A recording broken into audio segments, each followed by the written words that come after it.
Lovely to see you and to have a chat and to know that we're all in this together.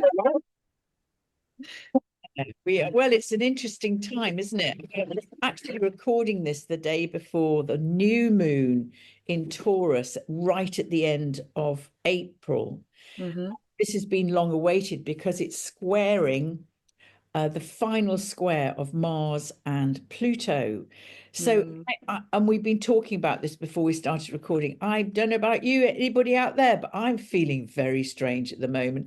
There's a lot of tension.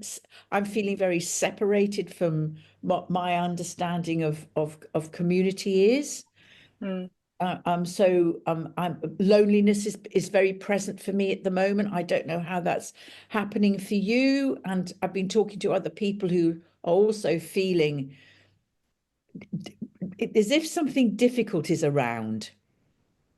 Yeah, disconnect. I'm actually feeling a lot of kind of trying to catch my breath all the time, like physically. Like I can't connect to that deeper breath, which is unsettling in itself, and then to feel disconnected from even those around. I have a house full of loud people, which you don't have. But it is even in that, it's like almost had a feeling of Mercury retrograde this week when Mercury isn't retrograde. Yeah, it's just strange. It's like there's something underlying and I can't put my finger on it. There's no understanding, deeper knowledge. Yeah, it's interesting because astrologically, Neptune has made the shift into Aries. It goes back into Pisces just for a couple of months during the year, but Mm.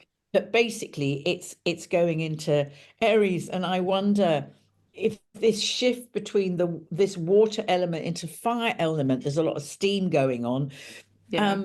We don't it's there's a kind of new sense of settling, of Mm. something. We have to settle into this, but it's Mm. really, I'm finding it very uncomfortable, and it'd be Yeah. interesting to see if people watching this are also experiencing this discomfort. And if you are, pop it down below. We'd love to hear from you. Yeah, and how are you experiencing it? Yeah. We've had a lot of sleeplessness this week. Exhaustion, not even tiredness, just exhaustion, emotionality, crying. All these things that are popping up. And it would Yeah. be very interesting to hear everybody's take on it or Yeah, experience of it. yeah, and also I think there is a sense of something's going on, but we don't know what it is. And Mm. it's for me, I'll explain it for how, when well, I know when somebody's not telling me the truth. Mm. You've got this feeling this isn't right. I know what you're saying, or how you're, there's something, it doesn't feel right. It's got that, and I Yeah. trust that instinct in myself. And I feel it's the same feeling. Something isn't right. It's Mm. There's something going on here. And Taurus is about reality check. Taurus, the bull. So this new moon in Taurus, it's about what's real. Mm. There may be a lot of that going on for us. We talked about this in the last video, actually, Yeah. this new moon in Taurus. But because we've got the Pluto Mars opposition, Mm. it's warlike. There's Yeah. aggression. Mm. Pluto opposite Mars is aggressive.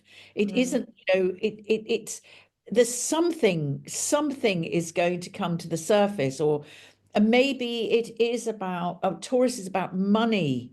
Um, Mm. and it's got this very strong Uranus energy going on. Uranus has been in Taurus for a while now, and Yeah. it's going to be moving into Gemini shortly. But there's this sense of kind of, it's conjunct the sun, so it's this sense of suddenly something changing or happening, or shocks, and of Mm. course we've had a huge amount of fluctuation in the world markets because of our friend in America throwing in the spanner. Well, oh, Yeah. hang on, man, that's my cat.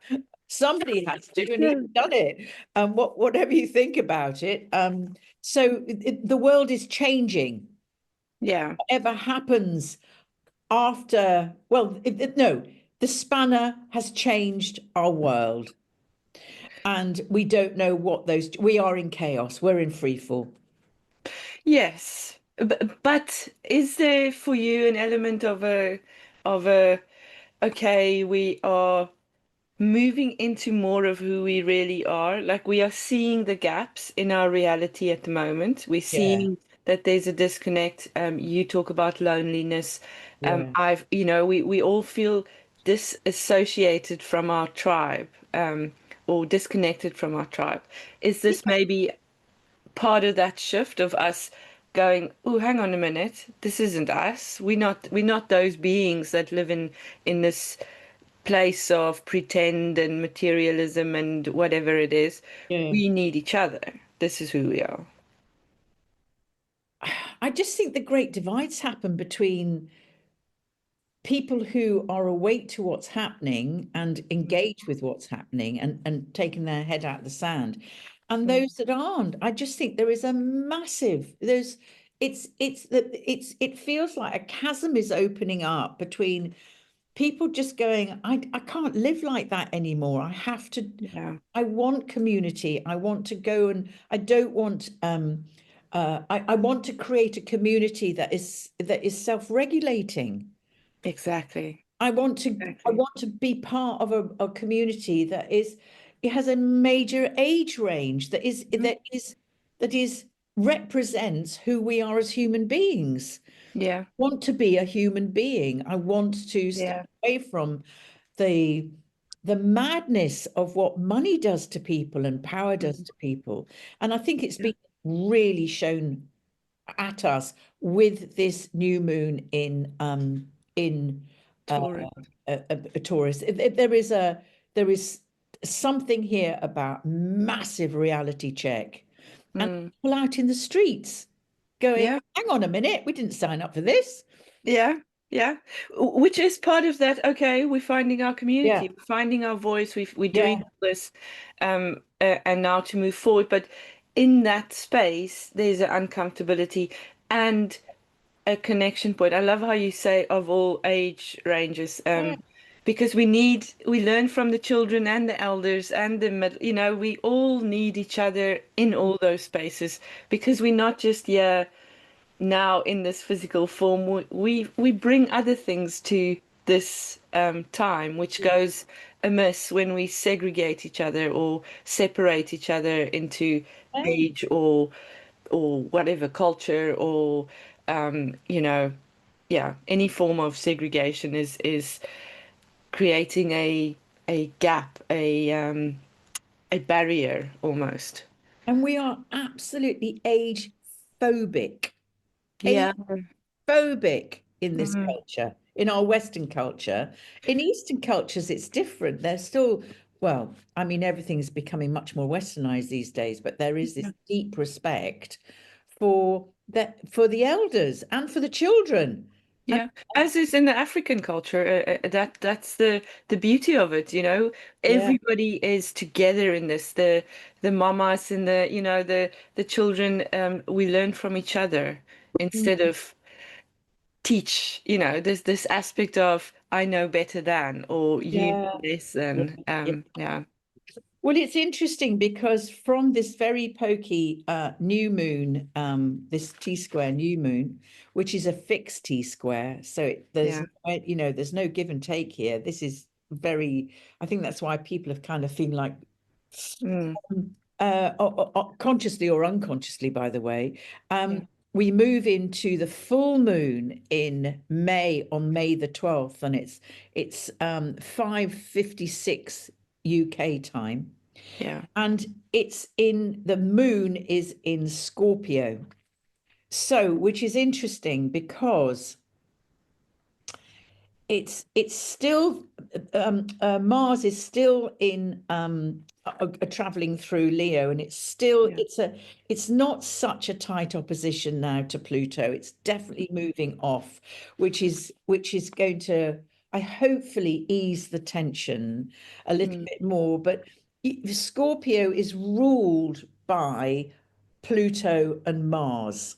Yeah. There is going to be a hangover from this T square still playing out, I would say, at the full moon, the Scorpio full moon. Uh, Mm. so, it's lessening the tension that we've been feeling over well, really, since the first opposition, the Mars opposition to Pluto was in November. So we've had a long time of feeling this tension being very present in the psyche and in the zeitgeist. And boy, haven't we seen it playing out. Ooh, Yeah. ooh. So, and I was just saying before, actually, that I read in the news today that there's a possibility of Pakistan and India ramping up their age-old argument about Kashmir. So, Yeah. we've got a lot of stuff going on, obviously, in Ukraine and Russia and America. That's a trio that's playing out at the moment. Yeah. Obviously, Gaza is ongoing and Yeah. deeply distressing. And all of this has an impact on the zeitgeist, you know, Yes, all of yes, this helplessness of this misinformation, almost, you know, who's right and who's wrong. yes, yes, Because, yeah, there are people caught up in the middle of it, real people. absolutely. Yeah. Yeah, yes, and we all are, Yeah. because I killing people is against our natural law, our natural way of being. It is. Mm. I believe that we come from an essence of love, and I've Mm. been thinking about this so much recently, Michelle, about the madness of the world and this separation from what I call it the divine, Yeah. that Yeah. that sort of this divine love, and we forget and we incarnate into these insular beings, which is Mm. physically separated out, and we're searching for love all our lives. All of us are. And Yeah. people who kill other people more than likely end up with raging post-traumatic stress disorder, because they know deep inside this is not what we're here to do, but yet we've been doing it Yeah. forever. Yeah. And I and the thing is, the people doing it aren't the ones that have there's there's such a manipulation, I feel, within that process of the people that are out there doing this unnatural thing aren't the ones that have the issue. You know, they've been manipulated into I am protecting or I am, you know, enforcing something that is good. But the act of it is completely against our nature. And it must be such an horrific thing to experience yeah, once that emotion and once that kind of driving force has yeah. come to a culmination of, oh, I've done this now, and now it becomes a personal thing. Um, Well, as a psychotherapist, I worked with people with po yeah. post-traumatic stress disorder, and I did work with a soldier, and Mm, who'd been in the Iraq War, and yeah. his story was just horrendous, and he did something that he had initially no control over, but he'd been ordered to do it. Yeah. And he turned to the bottle to escape it. So, did a lot of work releasing and trying, and he finally understood that he'd been out of control, that he had done it out of malice. He had been ordered to do it because he was a soldier.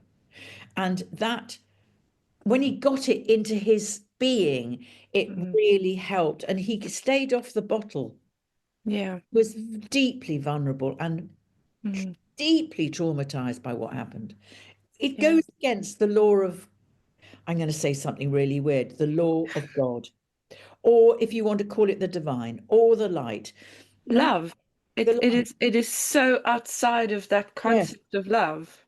yes, yes, it is. But it feels like we've come here to learn that, Mm. Well, because, we chose to come here to learn exactly that, isn't it? That's the yeah, whole point of this physical incarnation, yes, is for us to experience the separation but it's pulling us back into that oneness because we realize that Yes, that is our nature.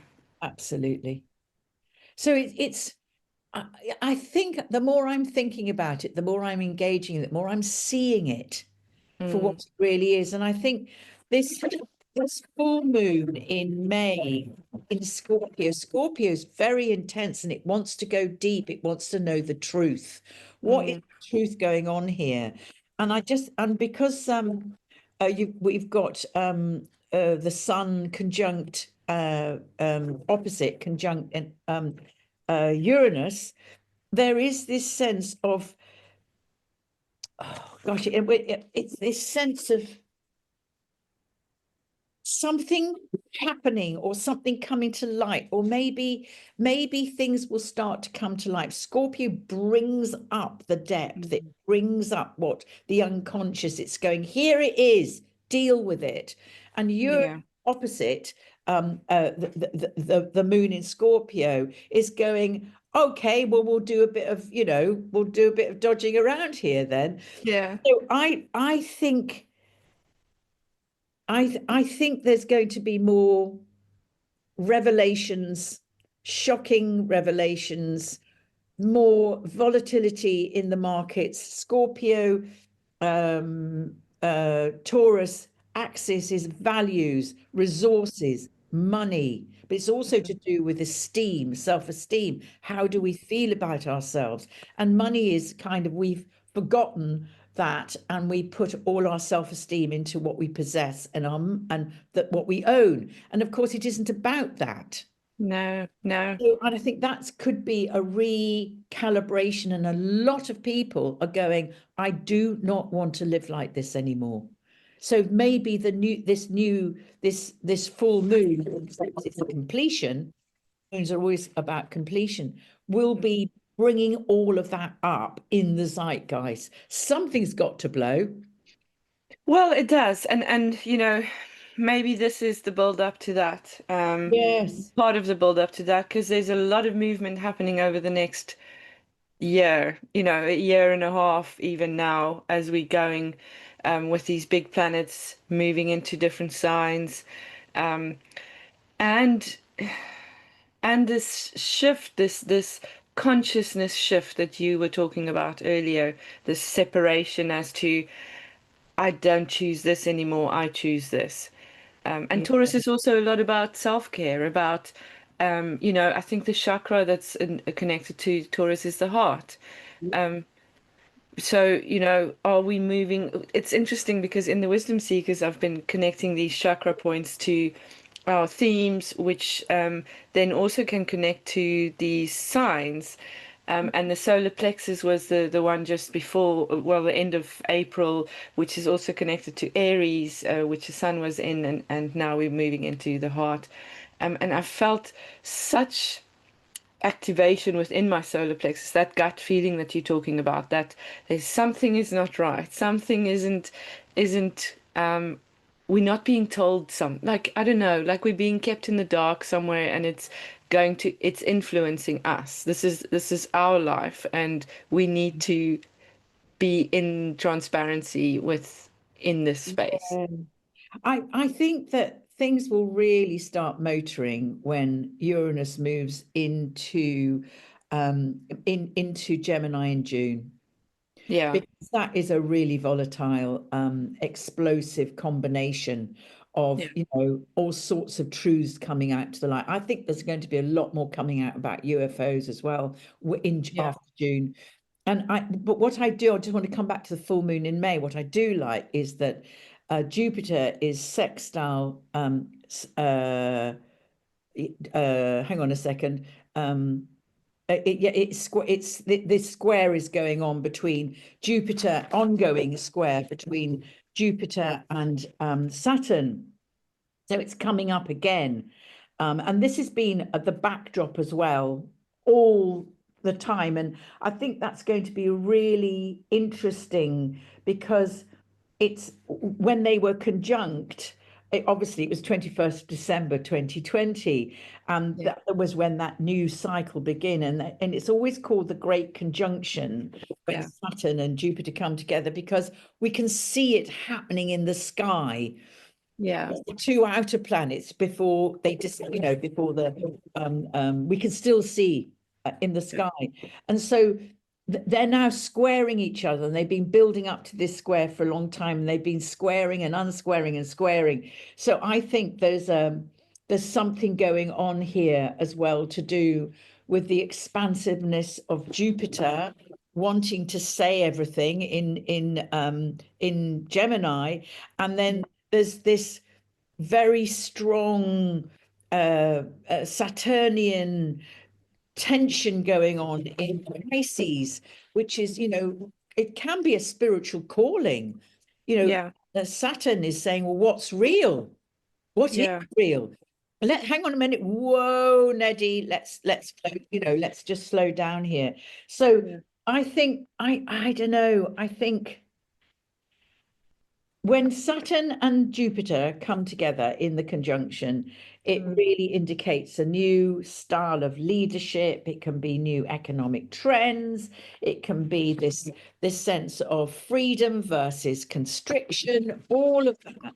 So I think this is all going to be playing out a lot all the time. So yes, it's sort of authority, sort of.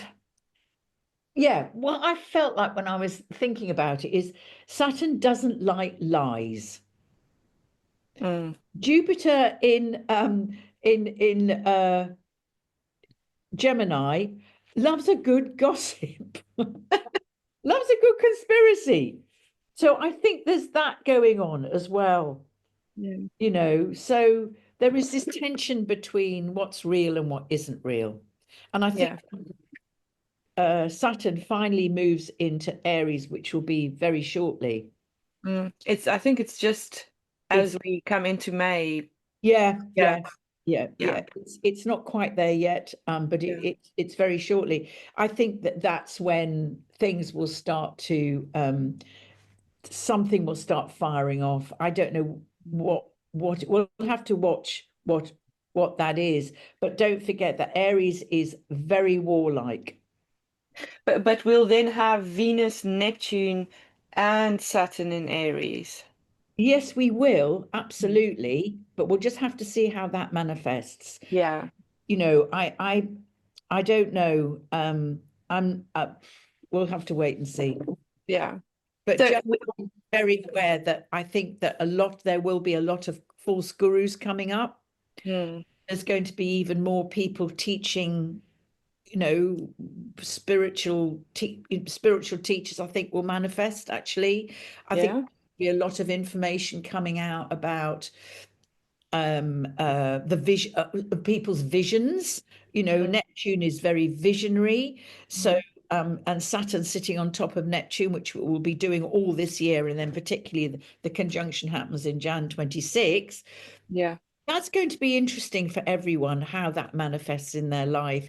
But Yeah. if I would say to anyone, just be very, very cautious what you believe and what you're being told. Mm. Trust your instincts, because there's going to be a lot of false information out there and wonderful visions that don't mean anything. And I almost want to touch here. Before we started recording, we started talking about this light darkness kind of, scenario. And I feel almost that a lot of this promise of the light is what keeps us away from the sacred, from the, keep us disconnected, because we've been told many lies in our existence. And I think for me, one of the biggest ones is that the darkness is bad. It's not necessarily bad, I don't think. A seed can only um, start doing its thing in the darkness. We need to connect ourselves with both sides. There has to be a place where we find ourselves in the middle of both the darkness and the light, because we can't just have one. It's the yin yang symbol. We have to have both to understand who we are. And actually, I'm a real believer in Buddha is follow the middle path. And I Yeah. think teaching is so wise and sensible. I also wanted to say something. What did I wanted to say? Conditioning. Yeah. We have been megally conditioned in our life, all of us in our life cycle. Mm. The conditioning in my in where I was coming from when I was born was very much to do, well, you've got to follow, you've got to follow the rules. And then of Yeah. course, my generation, well, we broke out of that. So, but Yeah. we were thoroughly conditioned because the Jesuits say, give me the child until it's seven, and I'll have the man or the woman, Yeah. of Yeah. course, Yeah. is with the man. Yeah. And I think that we're still carrying, a lot of us are still carrying that deep conditioning. And now the younger generations are being conditioned by celebrity. I have to be famous. That's toxic. Yeah, it's such a weird thing though. I don't understand it. Like, yeah, because you lose so much in that, um, Yeah. becoming that or whatever, you can look at most of celebrities. There's a turning point. They either turn away from it or they turn to Yeah. self-destruct. So yeah, And don't forget that the moon in Scorpio is glamorous. There is a glamour Mm. about that. There is this intensity and this sort of dangerous glamour. So I would just say to everyone, be really vigilant, Yeah, just about yeah. that. And if you can bear it, stop following celebrities. Get Or off the news for TikTok, that get off or matter. whatever it's called. Get off what else, whatever. I don't do Yeah. social media, but just get off it. Yeah, yeah, and there's a very big draw to that. I feel in that split that you were talking about, as to we don't want to be there anymore. We don't want to live in or see that or be influenced by that anymore. Yeah. I do, before we wrap up, I'd love for us to have a look at Mars in Leo.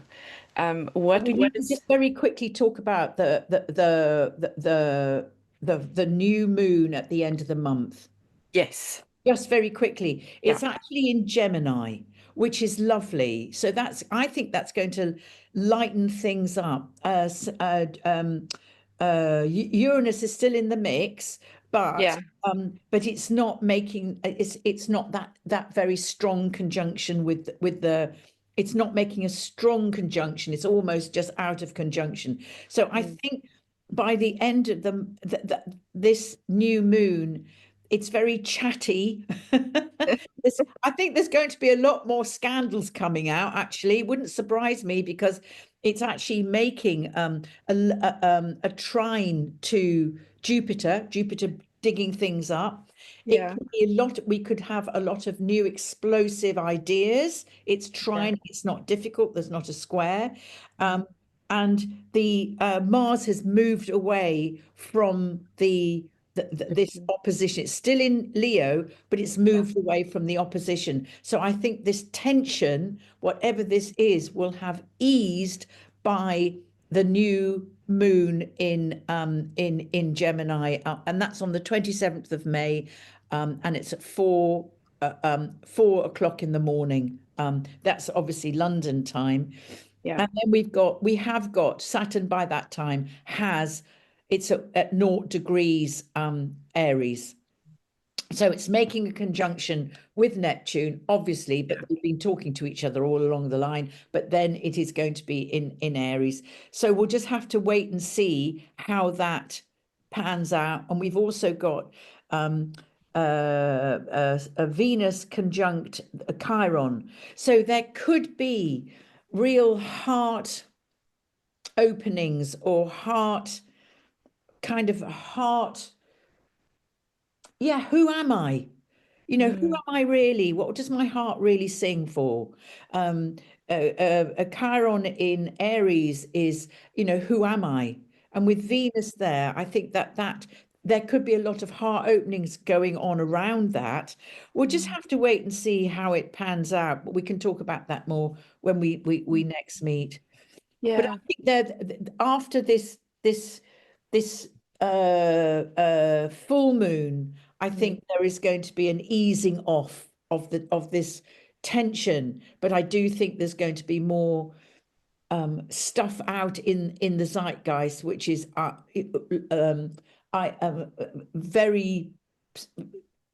ideas, probably more conspiracy theories. It's going to be very Nazi, lots of Mm. Nazi stuff going on. So again, be careful of what's true and what isn't. Yeah, connect to your own truth, and that's where the tribe or the community comes in Yeah, again. yeah, yeah, Yeah. yeah. So you just wanted to say to finish off about Leo, Mars in Leo. Yes, that's an interesting one. So I've been blaming that this week as well, and I'm not sure if it was, you know, Mars in Leo wants to be seen. It wants to yeah, be on stage. It wants to be out there. It's full of pride. It's full of look at me. yeah, It wants so, and it's really interesting because Donald Trump's Mars is on his ascendant. So, uh, here's the big yeah, guy and very aggressive. So I often think of Mars in Leo as the kind of crusader knight that's yeah, going off on his, all dressed up in his gorgeous, things, and he's got his yeah, banner, and he's, look at me, I'm going off to do these wonderful things, but I want you all to worship me and think I'm absolutely wonderful. So it has got that vibe. Mars in Leo can also be great sports people. yeah, They want whatever they do, they want to do it big. yeah, Here I am, anti-fantastic. And Leo is about the heart, but it's also about it's this fire energy, and it's yeah, very creative. It's a very yeah. creative Mars, that is. But there is this sense I have to dress up and be seen. So Mm. um do you know what's come to mind? And I don't know if this is true, but I've got come to mind the pantomime dame, because it's that. Do you know what I mean? We can't do without our pantomime dames. And that's the image that's come to me. I said, I've never done a pantomime dames chart, but it would be really interesting to see if they had Mars in Leo. That would be good. Yeah. Yes. Does that answer your question about that? Yes, yes, It's aggressive, but yeah, it's in a kind of very protective way. yeah, Leo wants to protect its own. It's the yeah, lion. That lion's pride. So mm. it's very magnificent as well. So Yeah, handsome people, yeah, with Mars and Leo, they're handsome. They've probably got a lot of, really lion look about them, yeah, or yeah. lioness look Which about is them. which is out there, isn't it? It's They not go hidden. to get It's what they not, want. yeah, it's to show. Yes, yes. And Mars goes out and gets what it wants Mm, through this expression of Leo wanting to be seen and performing. mm. Yes, but very loyal. So Yeah, I'm happy to go back to the Crusader bit. yeah. I mean, it does Trying to- depend on, what aspects are being made to in people's charts to Leo, who've got Yeah, Mars and Leo. But again, if you've got Mars and Leo, which I don't, yeah. please put your comments below. We'd love to hear how it plays out in your chart. And I'm sorry Yeah. if I've insulted anyone. Well, it'll be interesting to know. Yes, Yeah. absolutely. Yeah. Um, Sue, thank you so much. I'm going to end with I don't know if you heard about the smiley face in the sky this morning with Venus. Was it Venus, Saturn, and the moon? So the moon is Oh, yes. yes. So there's Yeah. a smiley face from the universe to us this Oh, morning, which I couldn't see. Um, no. Isn't that lovely? You see, yeah. the universe has got our best interests. We're just not doing very Yeah. well at the moment as a humanity. No, and I think Alive, keep yeah, keep keep the light alive. That's really important. Not yeah. go down And that. connect to the darkness. Know that there's no shame in darkness. There's only connection. I think that is our main message for today is that, Definitely. we are yearning for connection because this is who we really are. We are not separate from each other. We are part of each other. Yeah, And we're all in this together. exactly. We forget that. All Yeah, of us, yeah. 7 billion of us, are in this together, trying to work out what the hell life is about. That's it. Yeah, yeah. Thank you. It was wonderful as always.